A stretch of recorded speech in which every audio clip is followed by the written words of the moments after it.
ओम शांति। 7 जुलाई 2023 बाबा के महावाक्य। मीठे बच्चे, अर्थ सहित बाप को याद करने से ही तुम्हारे पाप नाश होंगे।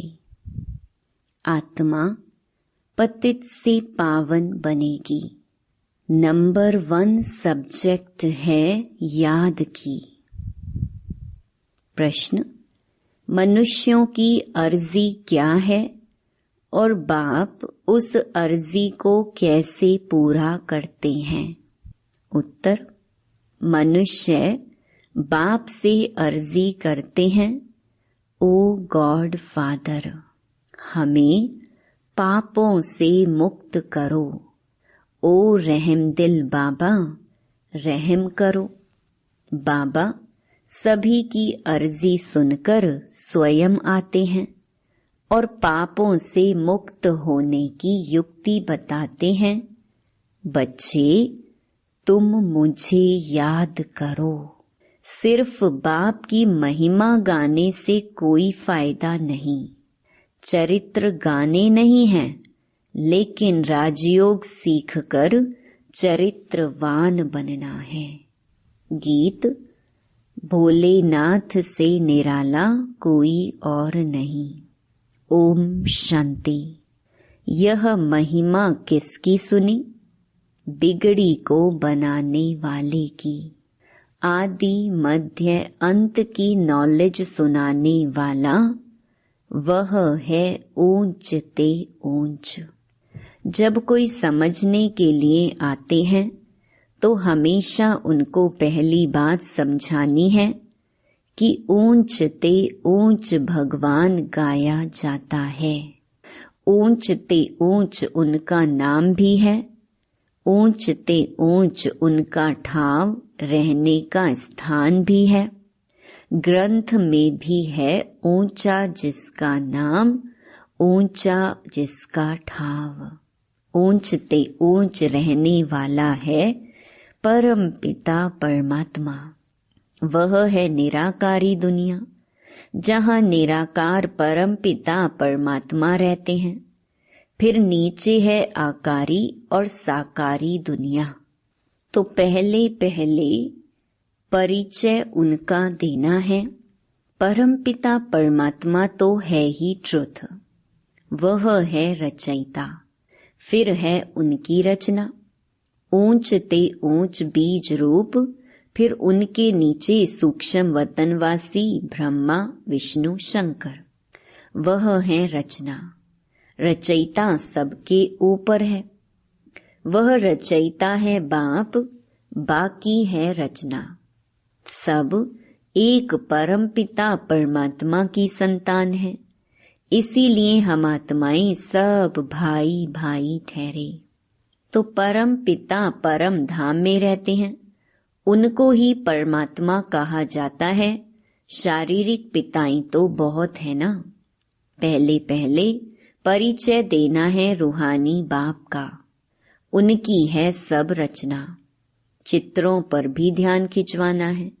पहले पहले है ऊंच ते ऊंच परम पिता परमात्मा, जिसको मनुष्य सृष्टि रूपी झाड़ का चैतन्य बीज रूप कहा जाता है। वह सत चित आनंद स्वरूप है। सत अर्थात सच कहने वाला। आत्मा भी सत है, वह भी जलती मरती नहीं। सत के बच्चे भी सच्चे होने चाहिए। तुम पहले पहले देवी देवता सच्चे थे। सचखंड स्थापन करने वाला सच्चा बाबा है। ऐसे नहीं कि परम पिता परमात्मा झूठ खंड स्थापन करते हैं। नहीं, सच खंड था, फिर यह भारत झूठ खंड बना है। सच्चा है परम पिता परमात्मा। पतित बनाने वाले को सच्चा नहीं कहेंगे, और सब हैं झूठे। 5 विकार रूपी माया रावण झूठा बनाती है। राम सच्चा, रावण झूठा। रावण ही भारत को झूठा बनाते हैं। कहानी सारी भारत पर है। समझाना है भारत स्वर्ग था, अब नर्क है। बाप को स्वर्ग बनाने वाला या स्वर्ग का रचयिता कहा जाता है। महिमा भी भारत की है। आदि मध्य अंत का ज्ञान तुमको सुनाते हैं, जिससे तुम त्रिकालदर्शी बनते हो। इसको कहा जाता है स्वदर्शन चक्र। तुम जानते हो कि हम आत्माएं फिर से परम पिता परमात्मा से वर्षा ले रही हैं। गाया भी जाता है, आत्माएं और परमात्मा अलग रहे बहुकाल। अभी यह मिलन बहुत सुंदर मंगलकारी है। तुम पहले पहले बाप का परिचय देते हो। रचयिता बाप को सर्वव्यापी कहने से फिर यह सिद्ध नहीं होता कि हम सब बच्चे हैं। बच्चे ऐसे नहीं कहेंगे कि हम सब परम पिता परमात्मा हैं। सर्वव्यापी कहने से बाप के साथ वह लव नहीं रहता, ना बुद्धि योग रहता है। भारत का प्राचीन योग मशहूर है। वास्तव में बुद्धि का योग लगाना है बाप से। सर्वव्यापी है तो फिर योग किससे लगाएं? क्या अपने आप से लगाएं? कोई अर्थ ही नहीं निकलता। यहाँ तो तुम अर्थ सहित जानते हो। बाप खुद कहते हैं, मेरे साथ योग लगाने से तुम्हारे विकर्म विनाश होंगे। विकर्म तो होते रहते हैं। संपूर्ण कर्मातीत अवस्था अंत में होगी। जब ज्ञान का अंत होगा तब रिजल्ट निकलेगी। स्कूल में भी कोई किस सब्जेक्ट में तीखे जाते हैं, कोई किस में तीखे जाते हैं। सहज सब्जेक्ट है याद की। बाप को याद किया जाता है। याद से फिर आत्मा अच्छी होगी, बर्तन साफ होगा। आत्मा जो इम्प्योर बनी है वह प्योर बनती जाएगी। ऊंचते ऊंच बाप आकर पढ़ाते हैं और ऊंचते ऊंच पद प्राप्त कराते हैं। तुम मनुष्य से देवता बनते हो। समझते हो कि बरोबर आदि सनातन देवी देवता धर्म था। उनको हिंदू नहीं कहेंगे। भारत का नाम बदलकर हिंदुस्तान नाम रख दिया है। आदि सनातन पवित्र देवी देवता धर्म था, जिसको वैकुंठ अथवा स्वर्ग कहा जाता है। वह तो सतयुग है। उनको कहा जाता है नई दुनिया। उनको रचने वाला बाप है। वह है निराकार। सभी कहते भी हैं ओ गॉड फादर। वह ऊंचते ऊंच रहते हैं। ब्रह्मा विष्णु शंकर को सूक्ष्म देह मिली हुई है। उसको सूक्ष्म लोक कहा जाता है और वह है शांति धाम, साइलेंस वर्ल्ड। यह है स्थूल वतन। तो पहले पहले जब कोई भी आते हैं तो उनसे फॉर्म भराना है। आत्मा का बाप कौन है? ऊंचते ऊंच तो भगवान को ही कहा जाता है। साधु संत आदि सब प्रार्थना करते हैं। प्रार्थना को रिक्वेस्ट भी कहा जाता है। ओ गॉड फादर, हम अर्जी करते हैं, हमारे पापों को दग्ध करो और रहमदिल बाबा रहम करो। ऐसे ऐसे पुकारते हैं। रहम सभी तो नहीं करेंगे। सब पर रहम करने वाला तो एक ही बाप है। सर्वोदया कहते हैं ना। अब वह क्या करते हैं? कितने पर रहम करते होंगे? वह भी ड्रामा में नूंद है। इस समय जो कुछ चलता है उनसे तुम भेंट करते हो। गीता भागवत में यह बातें हैं नहीं। गीता है ज्ञान, बाकी चरित्र आदि की तो कोई दरकार नहीं। स्टूडेंट टीचर के चरित्र गाते हैं क्या? मास्टर की बैठ महिमा करने से कोई भी फायदा नहीं। बाप की सिर्फ महिमा करना वह ज्ञान का सागर है, सुख का सागर है, इससे कुछ भी मिलता नहीं है।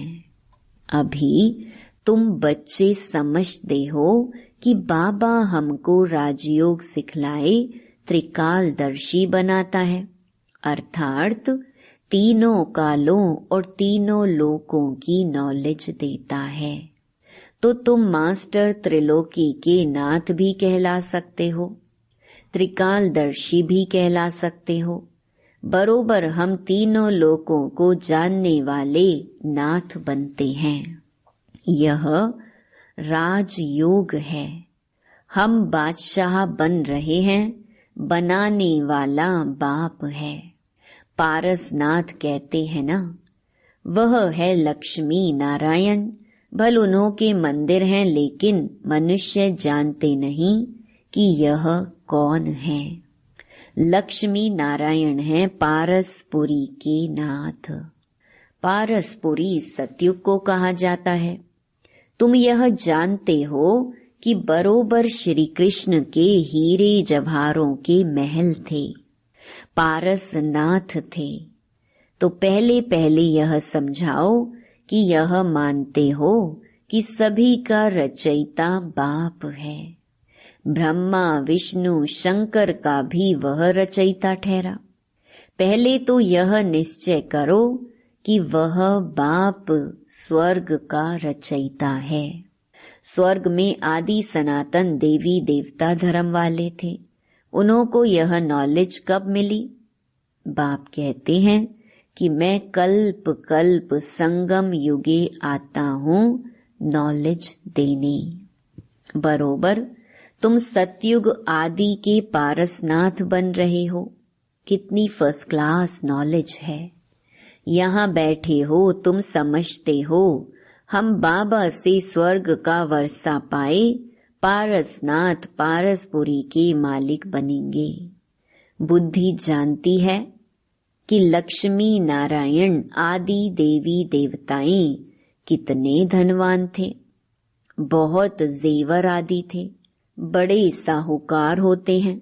तो पहले पहले बाप को जान उनसे वर्षा लेना है, याद से वर्षा लेना है। सूक्ष्म बात यह है। हीरे जवाहरों के कितने बड़े बड़े महल थे, अभी वह खत्म हो गए हैं, फिर अपने समय पर खड़े हो जाएंगे। पहले थे, फिर खत्म हुए, फिर होंगे जरूर। ड्रामा में नोंद है। यह बुद्धि से समझने की बात है। लड़ाई में भी सब टूट फूट जाते हैं, फिर नए सिर महल बनाते हैं। महल जरूर बनाए होंगे, तुमको साक्षात्कार होता है कि बरोबर महल हैं। हमने बनाए थे, ऐसे नहीं कि सागर के नीचे चले गए जो अब निकलने हैं। नहीं, ये तो ड्रामा का चक्र फिरता रहता है। वह समझते हैं कि लंका रावण की अथवा सोने की द्वारिका नीचे चली गई है जो फिर निकलेगी, परंतु ऐसे तो है नहीं। अभी तुम द्वारिका के मालिक बन रहे हो। कितने माला माल थे, धन दौलत सब था, अब सब गायब हो गया है, सब ले गए। फिर ऐसे ही होगा। पहले पहले बाप का परिचय देकर फिर चक्कर का राज समझाना है कि यह कैसे फिरता है। सतयुग की स्थापना बाप ही करेंगे। अब बाबा सम्मुख बैठ कहते हैं कि मुझे याद करो। इस याद की योग अग्नि से ही तुम पतित से पावन बनते हो और कोई उपाय नहीं है। योग अग्नि से आत्मा पतित से पावन बनती है। पतित पावन बाप ही आकर पावन दुनिया स्थापन करते हैं।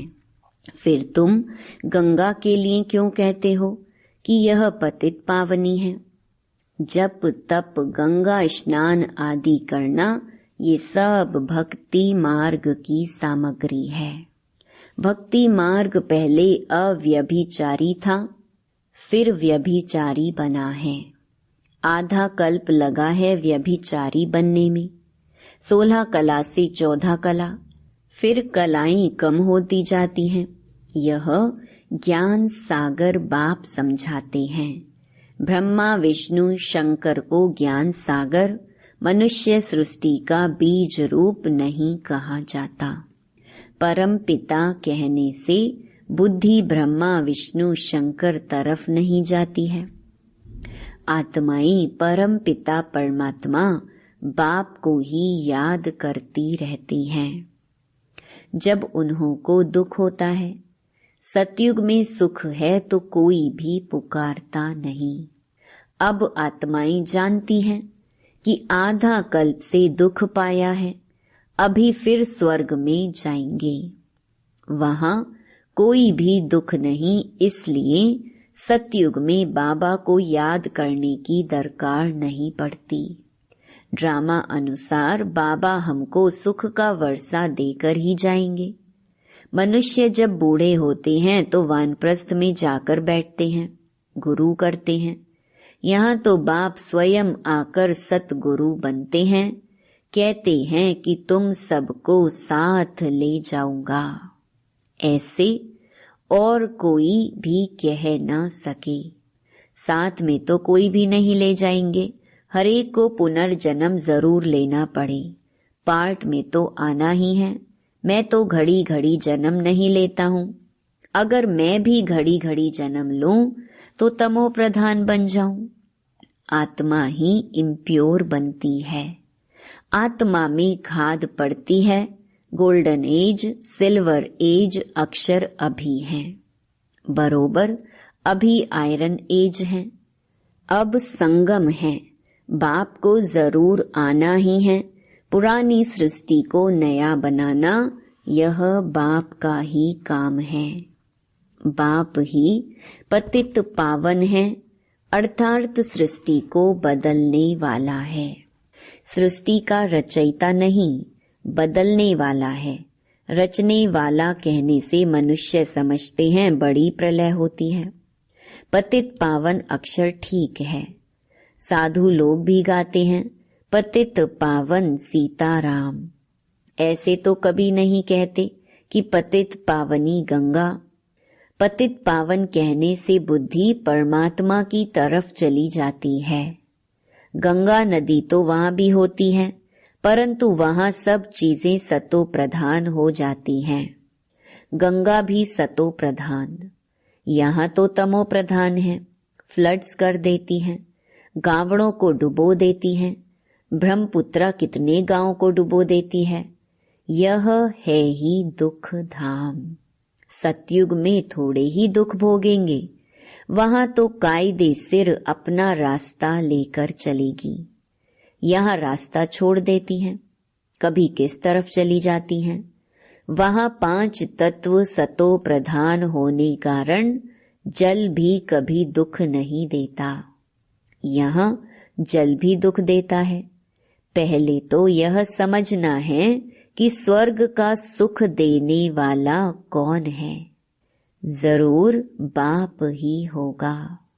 अभी तो नर्क है। बाबा आया है। हम प्रजापिता ब्रह्मा के बच्चे, ब्रह्मा कुमार कुमारियां हैं। प्रजापिता ब्रह्मा हो तब नई सृष्टि रचे। मनुष्य से देवता किए करत न लागी वार। किसने किया? परम पिता परमात्मा ने। श्री कृष्ण तो स्वयं देवता है। बाप ही आकर मनुष्य को देवता बनाते हैं। यह तुम अभी जानते हो। आगे तो सिर्फ गाते थे, मनुष्य से देवता किए करत न लागी वार। जानते नहीं थे कि सतयुग किसने स्थापन किया, रचयिता कौन है। सतयुगी सृष्टि फिर कलयुगी बन जाती है। तो तुम बच्चे समझ गए हो कि यह बड़ा मांडवा है आकाश तत्व का। इसमें खेल होता है, ओपन स्टेज चाहिए ना। मनुष्य पार्ट बजाते हैं तो रोशनी भी चाहिए। इसके लिए फिर सूरज चांद सेवा करते हैं, सितारे भी चमकते हैं। जब रात होती है तो रोशनी अर्थात सुख देते हैं। इसीलिए सूर्य देवता चांद देवता कहते हैं। रोशनी आदि का सुख देते हैं ना। अच्छा, मीठे मीठे सिकी लधे बच्चों प्रति मात पिता बाप दादा का याद प्यार और गुड मॉर्निंग। रूहानी बाप की रूहानी बच्चों को नमस्ते। धारणा के लिए मुख्य सार। पहला, ड्रामा के चक्र को यथार्थ रीति समझकर पुरुषार्थ करना है। बाप समान रहम दिल बन सभी पर रहम करना है। दूसरा, बाप सच खंड स्थापन कर रहे हैं, इसलिए सच्चा होकर रहना है। बाप की याद से आत्मा को स्वच्छ बनाना है। वरदान, सेवा की भावना द्वारा अमर फल प्राप्त करने वाले सदा माया के रोग से मुक्त भवा। जो बच्चे संगम युग पर प्रभु फल, अविनाशी फल, सर्व संबंधों के स्नेह के रस वाला फल खाते हैं, वे सदा ही माया के रोग से मुक्त रहते हैं। और फल तो सतयुग में भी मिलेंगे और कलयुग में भी मिलेंगे, लेकिन सेवा की भावना का प्रत्यक्ष फल, प्रभु फल अगर अभी नहीं खाया तो सारे कल्प में नहीं खा सकते। यह फल ईश्वरीय जादू का फल है। जिस फल को खाने से लोहे से पारस तो क्या, लेकिन हीरा बन जाते हो। यह फल सर्व विघ्नों को समाप्त करने वाला अमर फल है। स्लोगन, अपकारियों पर भी उपकार करने वाले, निंदक को भी मित्र समझने वाले ही बाप समान हैं। ओम शांति।